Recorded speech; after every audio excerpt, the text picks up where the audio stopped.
በስተት የሀብታም ልጆች መሃል ስትገኝ ሀብታም ልጅ የመሆን ሰቆቃን ከኔና ከናንተ በላይ የሚያውቅ ሰው አለ? በቪኤት የሚሄዱ ጓደኞቻችን በፎርድና በሪቮ በመሄዳችን ምን ያህል እንደቀለዱብን የሚያውቅ ሰው አለ? ከዛሬ ጀምሮ ይሄ ታሪክ ያበቃል። አንተ የሀብታም ልጅ በመሆን እንዴት ተጎዳ? እኔ እንኳን ምቾት ነው ያንገላታኝ። እንዲከለክለኝ እንኳን ብዬ ኤርፖርት ግዛልኝ ብለው ክፍለ ከተማው ገሽ አልመጣም። ግማሽ ታውቃለህ። አድርግልኝና አባቷ አረመኔ ነው። እንኳን የኔ አባት አልሆነ አንቺ ሲኔት የኔ እንኳን ታቡት ቤተሰቦቹ ከፍተኛ ድሮር ከፋይታ ፍጥር ጆን ነራፈው እንዴ! እንዴት እንደዚህ አይነት ስህተት ትሰሪያለሽ? ይቅርታ ፈልግ ነበር አይደል? ፎቶ ከምትላላኪ ንግድ ፍቃዱን አትላላኪ። ችግር የለውም። እንደዚህ አይነት ስህተት ደግመሽ እንዳትሰሪ ወንድሜ። አንተ ቀጥል። የኔ እንኳን ትንሽ በጣም አይደል የሚሰቃዩት። ከግማሽ ሚሊዮን ብር በላይ ማጥፋት አልቻልኩም።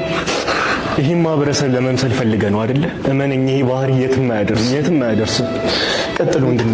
እንኳን ትንሽ ለየት ያለ የእናንተ ወደ እየሰማ የኔ ኑሮ ትዝ እያለኝ ምርር ያልኩ የድሃ ልጅ ግን ምን አንተ ጥፋተኛ ጭራሽ ከዳታ ጠለጣህ ጠመድከኝ።